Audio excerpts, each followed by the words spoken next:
വിശ്വസിക്കൂ ജീവനെയും യേശുനാഥൻ.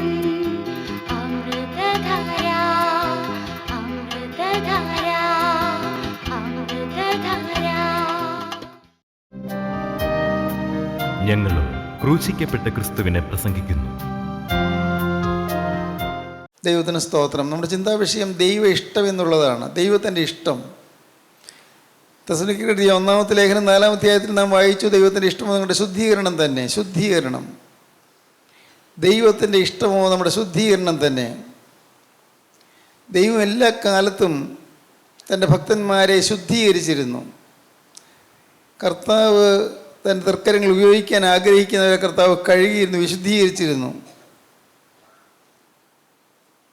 ഒരു ദിവസം കൊടുങ്കാറ്റ് പോലെയാണ് ഏലിയ പ്രവാചകൻ ആഹാബ് രാജാവിൻ്റെ കൊട്ടാരത്തിലേക്ക് ചെന്നത്.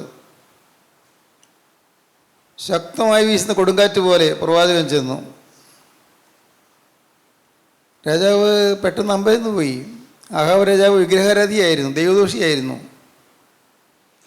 പ്രവാചകനോ സത്യമായും ദൈവത്തിൻ്റെ പ്രവാചകനായിരുന്നു, ജീവനുള്ള ദൈവത്തിൻ്റെ പ്രവാചകൻ. ആഹാബ് രാജാവിന് ഏലിയാവിൻ്റെ പേര് കേൾക്കുമ്പോൾ തന്നെ പേടിയായിരുന്നു. പാപത്തെ നിശ്ചിതമായും കർക്കശമായും എതിർത്തിരുന്നയാളാണ് പ്രവാചകൻ. കാരണം ദൈവഭക്തനായിരുന്നല്ലോ. രാജാവോ പാപത്തിലും വിഗ്രഹാരാധനയിലും രസിച്ചിരുന്നയാളാണ്. രാജാവിനെ തിന്മയിലേക്ക് പ്രേരിപ്പിക്കുന്ന ഒരു സ്ത്രീയായിരുന്നു രാജാവിൻ്റെ ഭാര്യ ഈസബേൽ. വിഗ്രഹാരാധനയിലേക്ക് രാജാവിനെ പ്രേരിപ്പിക്കുന്ന ഒരു സ്ത്രീ. രാജാവ് കൊട്ടാരത്തിൽ സിംഹാസനത്തിൽ ഇരിക്കുകയായിരുന്നു. അപ്പോഴാണ് പ്രവാചകൻ കടന്നു ചെല്ലുന്നത്. ചെന്നപാടെ പ്രവാചകൻ കൈവിരൽ രാജാവിന് നേരെ ചൂണ്ടി, ഞാൻ സേവിച്ച് നിൽക്കുന്ന യഹോവയാണ്. രാജകുമാർ 17-ാം അധ്യായം 1-ാം വാക്യം. എന്നാൽ ഗിലെയാദിലെ തിശ്ബയിൽ നിന്നുള്ള തിശ്ബ്യനായ ഏലിയാവ് ആഹാബിനോട്, ഞാൻ സേവിച്ച് നിൽക്കുന്ന ഇസ്രായേലിന്റെ ദൈവമായ യഹോവയാണ്, ഞാൻ പറഞ്ഞല്ലാതെ ഈ ആണ്ടുകളിൽ മഞ്ഞും മഴയും ഉണ്ടാകുകയില്ല എന്ന് പറഞ്ഞു. ദൈവത്തിന് സ്തോത്രം. ഞാൻ സേവിച്ച് നിൽക്കുന്ന യഹോവയാണ്, ഞാൻ പറഞ്ഞല്ലാതെ ഈ ആണ്ടുകളിൽ മഞ്ഞും മഴയും ഉണ്ടാകുകയില്ല. എന്തൊരു ധിക്കാരമാണ് ഈ മനുഷ്യൻ പറയുന്നത്. രാജാവിന് ഒട്ടും രസിച്ചില്ല. അല്ലെങ്കിൽ തന്നെ ഈ പ്രവാചകനെ ഏലിയാവിനെ രാജാവിന് ഇഷ്ടമില്ല, ദേഷ്യമാണ്. കാരണം രാജാവിൻ്റെ പക്ഷം പിടിച്ച് പറയുന്നവനല്ല, മുഖഭാവം നോക്കുന്നവനല്ല, മുഖപക്ഷമുള്ള ആളല്ല. ദൈവം കൽപ്പിക്കുന്നു, സംസാരിക്കുന്നു. ദൈവം പറഞ്ഞു കൊട്ടാരത്തിൽ പോയി, ദൈവം പറഞ്ഞു കൊട്ടാരത്തിൽ ചെന്ന് രാജാവിനോട് സംസാരിച്ചു. അത്രമാത്രം. ദൈവത്തിൻ്റെ അരുളപ്പാട് പ്രസ്താവിക്കുന്ന പ്രവാചകനാണ് ഏലിയ പ്രവാചകൻ. ഈ പ്രവാചകനെ ദൈവം കർമ്മേൽ മലയുടെ മുകളിൽ തീയിറക്കാൻ ഉപയോഗിക്കാൻ പോവുകയാണ്. വലിയൊരു ശുദ്ധീകരണം ആവശ്യമാണ് പ്രവാചകന്, വലിയ ശുദ്ധീകരണം ആവശ്യമാണ്. കർമ്മേൽ ഗിരിയുടെ മുകളിൽ ഈ പ്രവാചകനെ കൊണ്ട് തീ ഇറക്കാനാണ് ദൈവം ആഗ്രഹിക്കുന്നത്, അത്ഭുതം പ്രവർത്തിക്കാനാണ് ആഗ്രഹിക്കുന്നത്. ഞാൻ ആശയോടെ പറയട്ടെ, നിങ്ങൾ ഓരോരുത്തരെ കൊണ്ടും ചില അത്ഭുതങ്ങൾ ചെയ്യാൻ ദൈവം ആഗ്രഹിക്കുന്നുണ്ട്.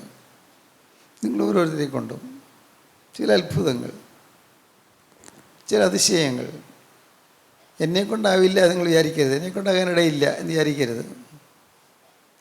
കർമ്മേൽ ഗിരിയുടെ മുകളിലേക്ക് പോകുന്നതിന് മുൻപ് ഏലിയാവിന് അനേകം പരിശോധനകൾ നേരിടേണ്ടിയിരുന്നു.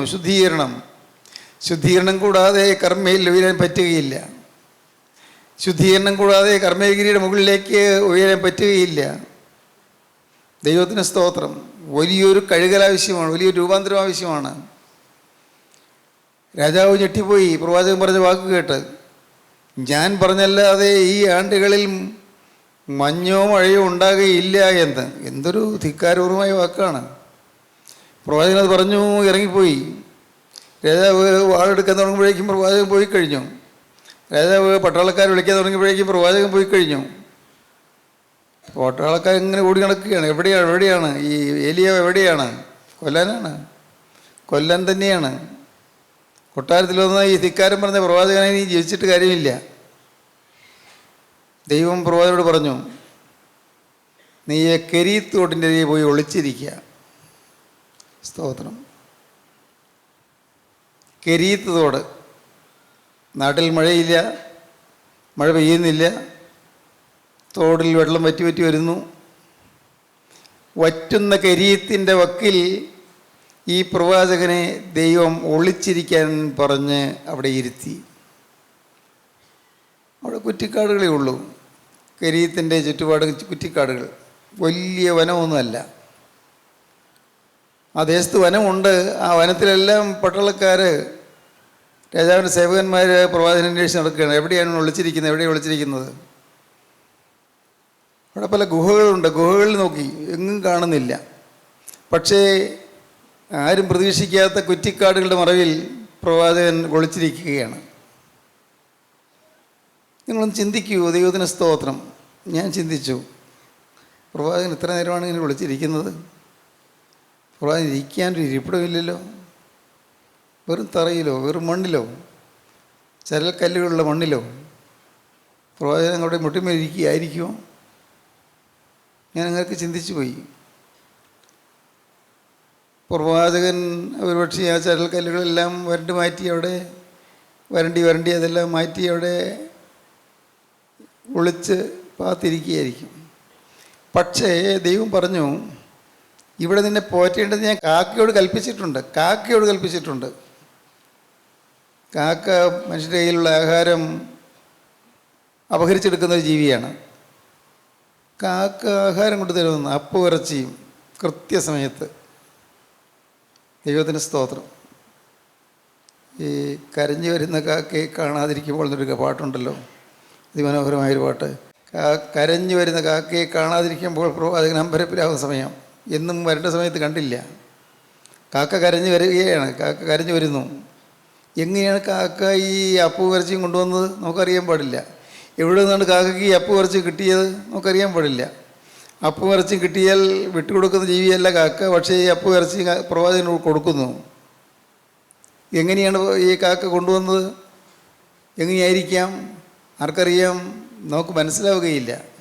ദൈവത്തിന് സ്തോത്രം. പാടാം. തോട്ടിലെ വെള്ളം വറ്റിത്തീരുമ്പോൾ കരഞ്ഞു വരുന്ന കാക്കയെ കാണാതിരിക്കുമ്പോൾ, തോട്ടിലെ വെള്ളം വറ്റിത്തീരുമ്പോൾ കരഞ്ഞു വരുന്ന കാക്കയെ കാണാതിരിക്കുമ്പോൾ, സാരഫാത്തിൻ സമൃദ്ധി തന്നു പോറ്റിപ്പുലർത്തുന്ന ദൈവമേ, നിൻ കരുതലോർത്തു സ്തോത്രം ചെയ്യും ഞാൻ. സാരഫാത്തിൻ സമൃദ്ധി തന്നു പോറ്റിപ്പുലർത്തുന്ന ദൈവമേ, നിൻ കരുതലോർത്തു സ്തോത്രം ചെയ്യും ഞാൻ. അമർത്തി ഉണ്ടായിരുന്നൊരു കാലം ഉണ്ടായിരുന്നു കരീത്തിൽ. വെള്ളം ധാരാളം ഉണ്ടായിരുന്നു. പക്ഷേ ആ വെള്ളം വറ്റി വരുന്നു. ആരോഗ്യം വറ്റി വരുന്നു. ജനപിന്തുണ കുറഞ്ഞു വരുന്നു. ആളുകളുടെ സ്നേഹം കുറഞ്ഞു വരുന്നു. ഒരു സമയത്ത് നിറവുണ്ടായിരുന്നു, ഇപ്പോൾ നിറവില്ല. എല്ലാം വറ്റിക്കൊണ്ടിരിക്കുന്നു. പൈസ കുറഞ്ഞു വരുന്നു. പൈസയില്ല. എന്തു വേണ്ടു? എങ്ങനെ നേരിടും? എങ്ങനെ ഈ പ്രശ്നത്തെ നേരിടും? എൻ്റെ പ്രിയ സഹോദരങ്ങളെ, നിങ്ങൾ വിശ്വസിക്കൂ, ഒരു ദൈവം ജീവിക്കുന്നുണ്ട്. ഈ കടം എങ്ങനെ തീരും? ഈ ലക്ഷക്കണക്കിനുള്ള രൂപ എങ്ങനെ തീർക്കും? എങ്ങനെ ഫേസ് ചെയ്യും? ഈ വലിയ ദുരന്തത്തെ, വലിയ ഒരു പ്രശ്നത്തെ ഞാൻ എങ്ങനെയാണ് അഭിമുഖീകരിക്കുക? ദൈവത്തിന് സ്തോത്രം. ഞാൻ നിസ്സാരതയിൽ നിങ്ങളോട് പറയട്ടെ,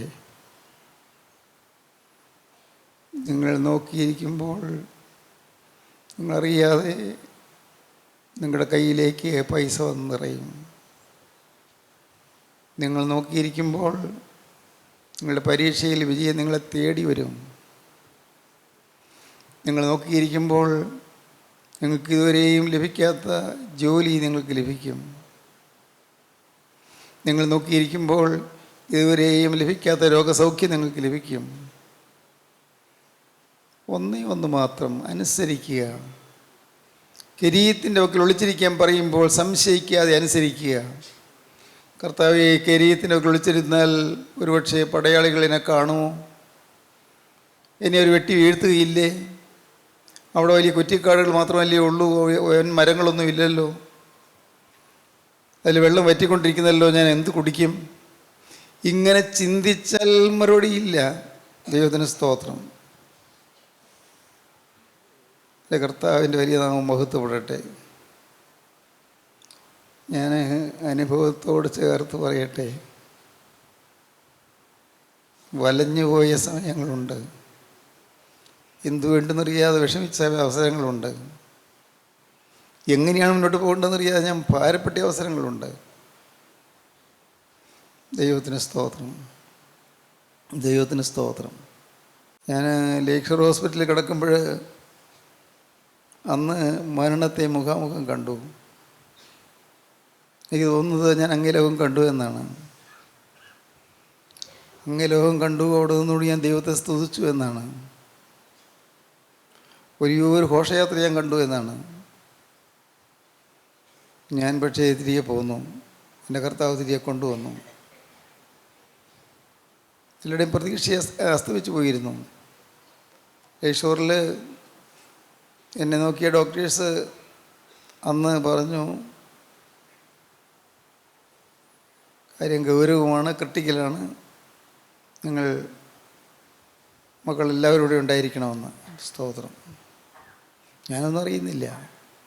ഞാൻ മരിച്ചു കിടക്കുകയാണോ അതോ ബോധാവസ്ഥയിലാണോ എനിക്ക് അറിഞ്ഞുകൂടാ. ദൈവത്തിന് സ്തോത്രം, ദൈവത്തിന് സ്തോത്രം. അനേകം ദൈവമക്കൾ പ്രാർത്ഥിച്ചു, അനേകം ദൈവമക്കൾ.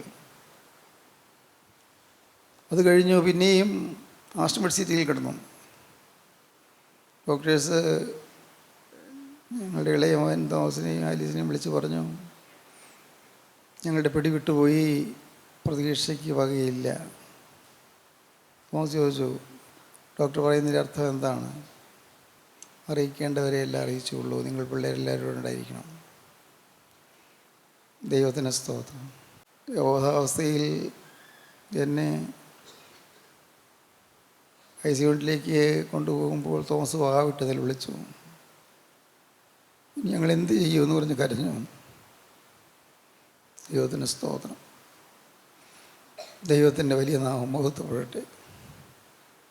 അവിടെ നിന്ന് കർത്താവ് എന്നെ എടുത്തുകൊണ്ട് പോന്നു. കർത്താവിനെ എഴുന്നേൽപ്പിച്ചു. എല്ലാം ശരിയായി എന്നല്ല, പക്ഷേ ദൈവത്തിന് സ്തോത്രം, ഇത്രയും ആരോഗ്യം തന്നു. കർത്താവിൻ്റെ മക്കളെ മുഖത്തോടും കണ്ട് സംസാരിക്കാൻ കൃപ തന്നു. കർത്താവിൻ്റെ വിലയേറിയ മക്കളോട് വചനം പറയാൻ കൃപ തന്നു. കർത്താവിൻ്റെ മക്കൾ നാനാദേശങ്ങളിലുള്ളവരെ കാണാൻ കർത്താവ് കൃപ തന്നു. ഈ വർഷത്തെ കൺവെൻഷൻ അറ്റൻഡ് ചെയ്യാൻ കർത്താവ് കൃപ തന്നു. ഒന്നും പ്രതീക്ഷിച്ചതൊന്നുമല്ല. ഈ കരിയത്ത് പറ്റിയെന്ന് വരാം. ഒറ്റുന്ന കരിയത്തിൻ്റെ വക്കിലിരുന്ന് ഏങ്ങലടിച്ച് പ്രവാചകൻ കരഞ്ഞു. കരിയത്ത് പറ്റുന്നല്ല കർത്താവേ എന്ന് പറഞ്ഞ് കരഞ്ഞു. നീ പറഞ്ഞിട്ടല്ലേ ഞാനിവിടെ വന്നിരുന്നത് എന്ന് പറഞ്ഞു. ഇവിടെ ഇരിക്കാൻ നീ പറഞ്ഞിട്ടില്ലേ ഞാനിവിടെ വന്നിരുന്നത്? കാക്ക പൂമറച്ചിയും കൊണ്ട് തരുന്നുണ്ട്, കൃത്യമായി തരുന്നുണ്ട്, പക്ഷേ ഈ കരിയത്തിലുള്ള വറ്റുന്നല്ലോ, ഞാൻ എന്ത് കുടിക്കും? സ്തോത്രം. ദേശത്ത് വെള്ളമില്ല, എല്ലാ ജലാശയങ്ങളും വറ്റി വരണ്ടു, ഞാൻ എന്ത് കുടിക്കും? ദൈവത്തിന് സ്തോത്രം. ദൈവത്തിൻ്റെ വലിയ നാമം മഹത്വപ്പെടട്ടെ. പ്രവാചകൻ ഇരുന്ന് കരയുകയാണ്. കരിയത്തിൻ്റെ വക്കിൽ ഇരിപ്പ് ഒരു വേദനാകരമായ ഇരിപ്പല്ലേ? ഒന്ന് ഓർത്തു നോക്കൂ. ആരോഗ്യം വറ്റിക്കൊണ്ടിരിക്കുന്നു, പൈസ കുറഞ്ഞുകൊണ്ടിരിക്കുന്നു, കടം പെരുകിക്കൊണ്ടിരിക്കുന്നു, എതിർപ്പുകൾ പെരുകിക്കൊണ്ടിരിക്കുന്നു, ആരും സഹായമില്ലാതിരിക്കുന്നു, എല്ലാവരും സഹായിക്കുന്നത് പ്രതീക്ഷിച്ചവരെല്ലാം എതിരാളികളായി മാറുന്നു. ദൈവത്തിന് സ്തോത്രം, ദൈവത്തിന് സ്തോത്രം. സ്നേഹിപ്പാൻ ആരും ഇല്ലാതിരിക്കുന്നു. അങ്ങനെ വരുമോ? വരാം. പലരും തെറ്റിദ്ധരിക്കുന്നു, അങ്ങനെ വരാം. ദൈവത്തിന് സ്തോത്രം, ദൈവത്തിന് സ്തോത്രം. എന്നാൽ എല്ലാം ശരിയായി ധരിക്കുന്ന ഒരാൾ മുകളിൽ നിന്ന് നോക്കിക്കൊണ്ടിരിക്കുന്നുണ്ട്. ഏലിയാവേ, നിന്നോട് കരീത്തിൻ്റെ വക്കിൽ ഒളിച്ചിരിക്കാൻ പറഞ്ഞവൻ നിൻ്റെ കാര്യം അന്വേഷിക്കും. ഈ കരീത്തിൽ വെള്ളം വറ്റിയാൽ ഒരു സരപ്പ് നിനക്ക് വേണ്ടി ഒരുക്കുന്നുണ്ട്, നീ ഭയപ്പെടേണ്ട. ദൈവത്തിന് സ്തോത്രം. ഏലിയാവിനോട് ദൈവം പറഞ്ഞു, ഏലിയാവേ, നീ എഴുന്നേറ്റ് സാരഫാത്തിലേക്ക് പോക. ദൈവത്തിന് സ്തോത്രം. ദൈവത്തിന് സ്തോത്രം. അവിടെ നിന്നെ പോറ്റുവാൻ ഒരു വിധവയോട് കൽപ്പിച്ചിട്ടുണ്ട്. ദൈവത്തിൻ്റെ വലിയ നാമം മഹത്വപ്പെടട്ടെ. നിനക്ക് ഒരു വഴി ദൈവം കാണിച്ചു തരുന്നുണ്ട്, ഒരു പോം വഴി ദൈവം തരുന്നുണ്ട്. നീ സാരഫാത്തിലേക്ക് പോക. ഏലിയാവ് എഴുന്നേറ്റു. ആരോഗ്യം നല്ലപോലുണ്ട്. കാരണം എന്നും അപ്പുകർച്ചയല്ലേ തിന്നുന്നത്, നല്ല ആരോഗ്യമുണ്ട്. കാക്ക കൊണ്ടുവരുന്ന ആഹാരമല്ലേ എന്നും കഴിക്കുന്നത്. ഏലിയാവ് വന്ന് നോക്കുമ്പോൾ കാക്ക വരുന്നില്ല. ഏലിയാവ് മനസ്സിലായി, ഇനി ഇവിടെ നിൽക്കേണ്ട ആവശ്യമില്ല. ദൈവം പറഞ്ഞു പോവുക എന്ന്. പോവുക തന്നെ. ഏലിയാവ് സരപ്തിയിലേക്ക് പോയി. ദൈവത്തിന് സ്തോത്രം. ദൈവത്തിൻ്റെ വലിയ നാമം മഹത്വപ്പെടട്ടെ. ഒരു വഴി അടഞ്ഞാൽ വേറൊരു വഴി ദൈവം തുറക്കും. നിങ്ങൾ വിശ്വസിക്കൂ. ദൈവത്തിന് സ്തോത്രം. പ്രതീക്ഷിക്കാത്ത ഒരു വഴി ദൈവം തുറന്നു തരും. ഒരു വഴി അടഞ്ഞു എന്ന് വരാം, ഒരു വാതിൽ അടഞ്ഞു എന്ന് വരാം, അതുവരെ സ്നേഹിച്ചവർ മാറിപ്പോയി എന്ന് വരാം, അതുവരെ താങ്ങിയവർ കൈവലിച്ചു എന്ന് വരാം. ദൈവത്തിന് സ്തോത്രം. ദൈവത്തിന് സ്തോത്രം. ദൈവത്തിൻ്റെ വലിയ നാമം മഹത്വപ്പെടട്ടെ. ഡോക്ടേഴ്സ് കൈവിട്ടു എന്ന് വരാം, ചികിത്സകൾ ഫലിക്കാതെ വന്നെന്ന് വരാം, ആയുസ് അറ്റുപോയി എന്ന് വരാം. ദൈവത്തിന് സ്തോത്രം. ദൈവത്തിൻ്റെ വലിയ നാമം മഹത്വപ്പെടട്ടെ. ഞാൻ ദൈവത്തെ സ്തുതിച്ചുകൊണ്ട് പറയട്ടെ, സത്യമായ ഒരു ദൈവം ജീവിക്കുന്നു. കർത്താവായ യേശു ക്രിസ്തു ജീവിക്കുന്നു. യേശു ജീവിക്കുന്നതുകൊണ്ട് ഞാനും ജീവിക്കുന്നു. യേശു ജീവിക്കുന്നതുകൊണ്ട് ഞാൻ സമാധാനമായി കഴിയുന്നു. യേശു ജീവിക്കുന്നതുകൊണ്ട് എനിക്ക് സന്തോഷമുണ്ട്, സമാധാനമുണ്ട്, ആശ്വാസമുണ്ട്. ദൈവമക്കളെ, നിങ്ങൾ വിശ്വസിക്കൂ. നിങ്ങൾ ക്രിസ്തുവിലേക്കൊന്ന് നോക്കൂ. നിങ്ങൾ അപ്പം തരുന്ന കാക്കയിലേക്ക് നോക്കണ്ട. നിങ്ങൾ നിറഞ്ഞൊഴുകുന്ന കരീത്തിലേക്ക് നോക്കണ്ട. നിങ്ങൾ സരത്തിലെ വിധവയുടെ മുഖത്തേക്ക് നോക്കണ്ട. നിങ്ങൾ ഉയരത്തിലേക്ക് നോക്കിക്കൊണ്ടിരിക്കൂ. അവിടെ നിന്ന് നിർദ്ദേശങ്ങൾ തന്നുകൊണ്ടിരിക്കും. അവിടെ നിന്ന് ആവശ്യമുള്ളത് എല്ലാ വിഭവങ്ങളും തന്നുകൊണ്ടിരിക്കും. മുകളിലേക്ക് നോക്കൂ.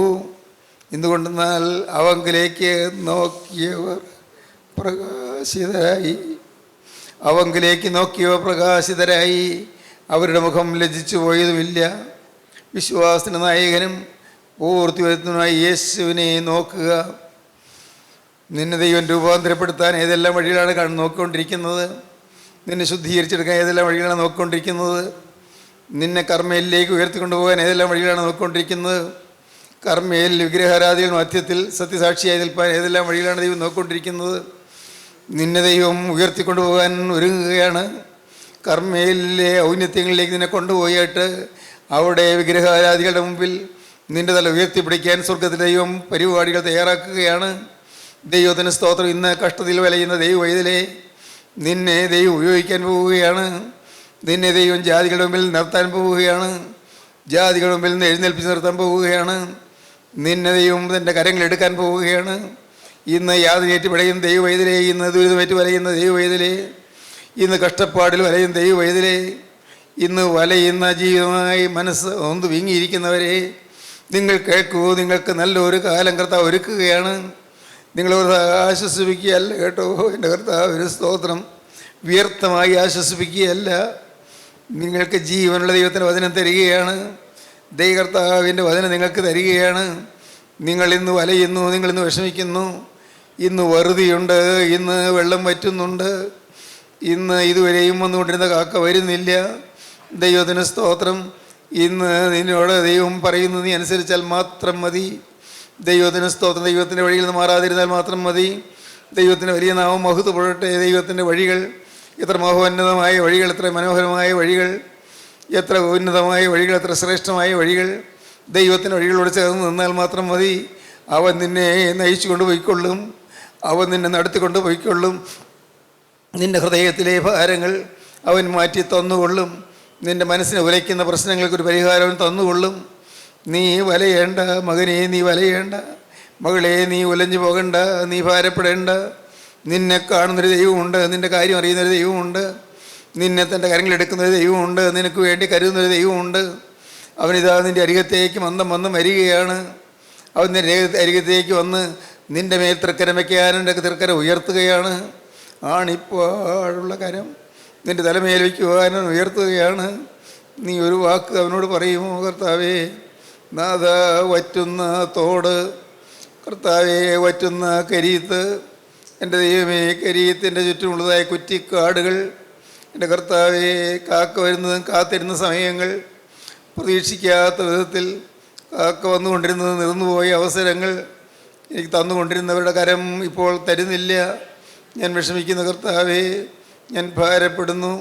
എനിക്കൊരു താങ്ങും തണലുമായി ആരുമില്ല, എനിക്ക് പറയാൻ ആരുമില്ല, എനിക്ക് സങ്കടം ബോധിപ്പിക്കാൻ ആരുമില്ല, എനിക്ക് ആശ്രയിക്കാൻ ആരുമില്ല. അത് നിനക്കറിയാമല്ലോ. ദൈവത്തിന് സ്തോത്രം. എനിക്ക് ആരുമില്ലെന്ന കാര്യം നിനക്കറിയാമല്ലോ.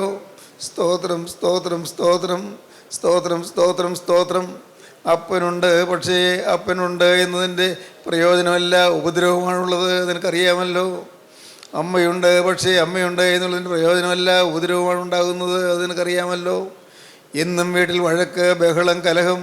കർത്താവേ, നീ എല്ലാം കാണുന്നല്ലോ. ഈ കരീത്തിൽ ഞാൻ മറിഞ്ഞിരിക്കുകയാണ് കർത്താവേ, ഈ കരീത്തിൽ ഞാൻ കഴിയുകയാണ്, ഈ കൈപ്പേറിയ കരീത്തിൻ്റെ വക്കിൽ ഞാൻ ഒളിച്ചിരിക്കുകയാണ്. കരുണയുള്ള കർത്താവേ, ഇപ്പോൾ നാഥ, നിൻ്റെ ആണിപ്പാടുള്ള കരം എൻ്റെ തലമേലൊന്ന് വയ്ക്കണമേ. 2000 വർഷം മുൻപ് ഗോകുൽത്തായിലെ കുരിശിൽ ആണിയടിച്ച് തകർന്നതായ ആ കരം ഇന്ന് സജീവമായ കരങ്ങളാണ്. ഇന്ന് ഉയർത്തെഴുന്നേറ്റ് ജീവിക്കുന്ന എൻ്റെ യേശുവിൻ്റെ കരങ്ങളാണ്. യേശു ജീവിക്കുന്നുണ്ട്, ഞാൻ വിശ്വസിക്കുന്നു കർത്താവേ. കാരണം നീ എൻ്റെ തലമേൽ കരം വയ്ക്കുന്നു, നീ ജീവിക്കുന്നു, എനിക്കറിയാം. എൻ്റെ തലമേൽ നിൻ്റെ കരം വയ്ക്കുന്നു, നീ ജീവിക്കുന്നു. യേശുവേ, നീ മൺമറഞ്ഞു പോയവനല്ല, നീ കുരിശിൽ തീർന്നു പോയവനല്ല, നീ ഉയർത്തെഴുന്നേറ്റ് ജീവിക്കുന്നവനാണ്. ഹല്ലേലൂയ. എൻ്റെ യേശുവേ, നീ ജീവിക്കുന്നു. നീ എൻ്റെ വേദനയ്ക്ക് ശമനം തരാൻ ജീവിക്കുന്നു. എനിക്ക് ശുദ്ധീകരണം തന്നുകൊണ്ടിരിക്കുകയാണ്. ഈ യാതനകളിൽ കൂടിയെല്ലാം ശുദ്ധീകരണം തരികയാണ്. കർമ്മയിലേക്ക് എന്നെ ഉയർത്തിക്കൊണ്ട് പോവുകയാണ്. കർമ്മേലിൻ്റെ ഔന്നത്യങ്ങളിലേക്ക് എന്നെ കയറ്റിക്കൊണ്ട് പോവുകയാണ്. കർത്താവേ, അത്ഭുതങ്ങളിലേക്ക് എന്നെ നയിക്കാൻ നീ പോവുകയാണ്. നീ അത്ഭുതങ്ങൾ നടത്തി തരികയാണ്. എൻ്റെ കർത്താവേ, എനിക്ക് അറിഞ്ഞുകൂടാത്ത അത്ഭുതങ്ങൾ കാക്ക അപ്പം കൊണ്ടുവന്ന് തരുന്നു. എനിക്ക് മനസ്സിലാകാത്ത കാര്യമാണ് കർത്താവേ. കരീത്ത് വറ്റുമ്പോൾ അപ്പോൾ സരപ്തയിലെ വിധവയൊരുക്കുന്നു, എനിക്ക് മനസ്സിലാക്കാത്ത കാര്യമാണ്. നാഥ, ഞാനിതാ നിൻ്റെ കരങ്ങളിലേക്ക് നിസ്സാരമായി ആയുസ് വെച്ച് തരുന്നു. ഇപ്പോൾ കർത്താവേ, നീ എന്നെ കാണുന്നുണ്ടല്ലോ. നിൻ്റെ കരങ്ങളിലേക്ക് ഈ ആയുസ് ഇപ്പോൾ ഞാൻ നീട്ടി വെച്ച് തരുന്നു. നാഥ, നിൻ്റെ ആണിപ്പാടുള്ള കരം എൻ്റെ തലമേൽ വെക്കണമേ. എൻ്റെ ഈ അശുദ്ധി നിറഞ്ഞ തലമേൽ വെക്കണമേ. ദുർവിചാരങ്ങളും വൈരാഗ്യവും പകയും വിദ്വേഷവും അശുദ്ധ മോഹങ്ങളും നിറഞ്ഞ എൻ്റെ തലയിൽ നിൻ്റെ തർക്കരം വെക്കണമേ. നാഥ, എന്നെ നീ വിശുദ്ധീകരിക്കണമേ, എന്നെ നീ കഴുകിവെടിപ്പാക്കണമേ, തിരക്തത്താൽ എന്നെ ശുദ്ധീകരിക്കണമേ, തിരക്തത്തിൻ്റെ അടയാളം എനിക്ക് തരണമേ. എൻ്റെ കർത്താവേ, അടയാളമുള്ള ഒരുത്തിനെയും തൊട്ടുപോകരുത് എന്ന് കൽപ്പിക്കുന്നതായ ദൈവത്തിൻ്റെ വചനം കേട്ടുകൊണ്ട് എഴുന്നേൽപ്പാൻ കൃപ തരണമേ. കർത്താവേ, അനുഗ്രഹിക്കണമേ. പ്രാർത്ഥിക്കൂ, സമർപ്പിക്കൂ, ജീവിതം കർത്താവിൻ്റെ കരങ്ങളിലേക്ക് കൊടുക്കൂ. മരണത്തോളം, ആയുസുള്ള കാലത്തോളം യേശു ക്രിസ്തുവിൻ്റെ ഒരു വിശുദ്ധനായി, ഒരു ശുദ്ധിമതിയായി ഞാൻ ജീവിക്കുമെന്ന് ഉറപ്പുള്ളവർ മാത്രം തൻ്റെ കരങ്ങൾ ഉയർത്തുകയും ദൈവത്തിന് സ്തോത്രം. ഹല്ലേലൂയ, ഹല്ലേലൂയ, ഹല്ലേലൂയ. മരണത്തോളം യേശു ക്രിസ്തുവിൻ്റെ വിശുദ്ധനായി, യേശു ക്രിസ്തുവിൻ്റെ ശുദ്ധിമതിയായി ഞാൻ ജീവിക്കുമെന്ന് ഉറപ്പുള്ളവർ മാത്രം കരങ്ങൾ ഉയർത്തിയാൽ മതി. ദൈവത്തെ പരീക്ഷിക്കരുത്, ജീവനുള്ള ദൈവത്തെ പരീക്ഷിക്കരുത്. നിങ്ങൾക്ക് ഉറപ്പുണ്ടെങ്കിൽ മാത്രം കരങ്ങൾ ഉയർത്തിയാൽ മതിയല്ലോ. ആരും നിർബന്ധിക്കുകയില്ലല്ലോ, ആരെല്ലാം കരം ഉയർത്തുന്ന ആരും നോക്കുന്നില്ലല്ലോ. യേശു ക്രിസ്തു നോക്കിക്കൊള്ളും. ഹല്ലേലൂയ, ഹല്ലേലൂയ, ഹല്ലേലൂയ, ഹല്ലേലൂയ, ഹല്ലേലൂയ, ഹല്ലേലൂയ, ഹല്ലേലൂയ, ഹല്ലേലൂയ, ഹല്ലേലൂയ, ഹല്ലേലൂയ, ഹല്ലേലൂയ, ഹല്ലേലൂയ, ഹല്ലേലൂയ. എൻ്റെ കരുണയുള്ള കർത്താവേ, ജീവനുള്ള പൊന്നേശുവേ, അവിടുത്തെ മഹത്വമേറിയ സാന്നിധ്യം ഞങ്ങൾക്ക് തന്നതിനായി സ്തോത്രം. ശുദ്ധീകരണത്തിൽ കൂടി ഞങ്ങൾ നടത്തിക്കൊണ്ടിരിക്കുന്നതിനായി സ്തോത്രം. കഷ്ടതകൾ ശുദ്ധീകരണത്തിലുള്ള ഉപാധിയാണെന്ന് മനസ്സിലാക്കി തരുന്നതിനായി സ്തോത്രം. എല്ലാവരെയും വാഴ്ത്തി വിശുദ്ധീകരിക്കണമേ, അനുഗ്രഹിക്കണമേ. എൻ്റെ കരുണയുള്ള കർത്താവിൻ്റെ രണ്ടാമത്തെ വരയിൽ പറന്നു വരുന്ന വിശുദ്ധന്മാരുടെ നിരനിൽപ്പ് എല്ലാവരെയും യോഗ്യരാക്കി തീർക്കണമേ. യേശു ക്രിസ്തുവിൻ്റെ സ്നേഹം നിറഞ്ഞ നാമത്തിൽ പ്രാർത്ഥിക്കുന്ന കൃപയോടെ കേൾക്കണമേ. ആമീൻ. സ്തോത്രം. കരങ്ങളെ താഴ്ത്തിയിടുക.